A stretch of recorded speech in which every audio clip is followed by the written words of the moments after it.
Induction stove use చేసేటప్పుడు సడన్గా E0, E1, E2 అని డిస్ప్లేలో కనిపిస్తే చాలామంది ఫస్ట్ స్టవ్ డ్యామేజ్ అయింది అనుకుంటారు. కానీ నిజం ఏంటంటే 90% కేసెస్లో ప్రాబ్లం స్టవ్లో కాదు, మనం వాడే విధానంలో ఉంటుంది. ఫస్ట్ E0 ఎర్రర్ గురించి మాట్లాడుకుందాం. ఫస్ట్ కేసులో ఇండక్షన్ స్టవ్ మీద ఏ పాత్ర లేనప్పుడు E0 ఎర్రర్ కనిపిస్తుంది. కొన్నిసార్లు మీరు పాత్ర పెట్టిన తర్వాత కూడా E0 ఎర్రర్ కనిపించవచ్చు. దాని అర్థం ఇండక్షన్ స్టవ్ దాన్ని యాక్సెప్ట్ చేయట్లేదని. ఇది ఎందుకు జరుగుతుందంటే మనం యూజ్ చేసే వెజిల్ ఇండక్షన్ కంపాటబుల్ కాకపోవడం వలన. చాలా మంది అల్యూమినియం కానీ ఫ్లాట్గా లేని స్టీల్ కానీ యూజ్ చేస్తారు. కానీ ఇండక్షన్ స్టవ్ కి స్పెషల్ గా ఫ్లాట్ బేస్ మ్యాగ్నెటిక్ వెజల్ కావాలి. సింపుల్ గా చెప్పాలంటే మ్యాగ్నెట్ టెస్ట్ చేసి చూడండి.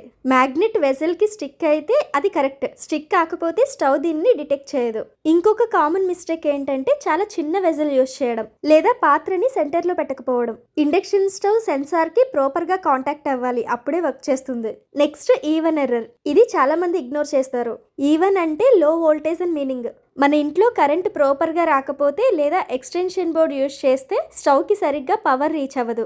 అప్పుడు స్టవ్ సేఫ్టీ కోసం ఆటోమేటికల్లీ ఎర్రర్ చూపిస్తుంది.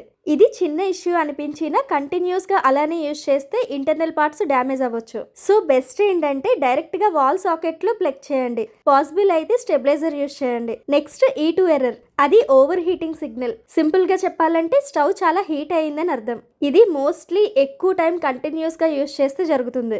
ఇంకా చాలా మంది స్టవ్ కింద క్లాత్ కానీ పేపర్ కానీ పెట్టుకొని యూజ్ చేస్తారు. అప్పుడు వెంటిలేషన్ బ్లాక్ అయిపోతుంది, హీట్ బయటకు వెళ్ళదు. సో స్టవ్ ఓవర్ హీట్ అయ్యి ఆటోమేటిక్గా స్టాప్ అయిపోతుంది. ఇలాంటప్పుడు సొల్యూషన్ ఏంటంటే కొంచెం గ్యాప్ ఇవ్వాలి, స్టవ్ కూల్ అవ్వడం అలౌ చేయండి.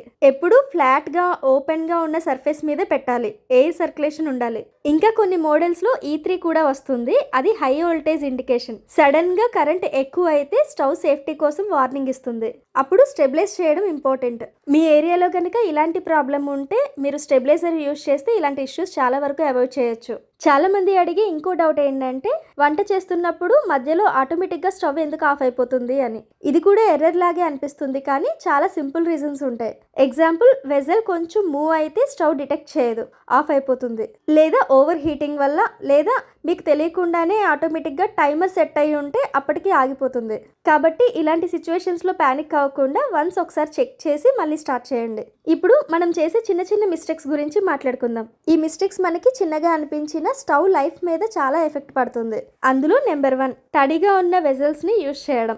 2, స్పిల్లేస్ క్లీన్ చేయకపోవడం. ఏదైనా పొంగిపోయినప్పుడు మనం స్టవ్ ఆఫ్ చేసి క్లీన్ చేసుకోవాలి, అలా క్లీన్ చేయకుండా వదిలేసి నెక్స్ట్ కుకింగ్ చేస్తే. 3, రాంగ్ కుక్వేర్ యూజ్ చేయడం. ఇవన్నీ స్లోగా స్టవ్ పెర్ఫార్మెన్స్ని డ్యామేజ్ చేస్తాయి.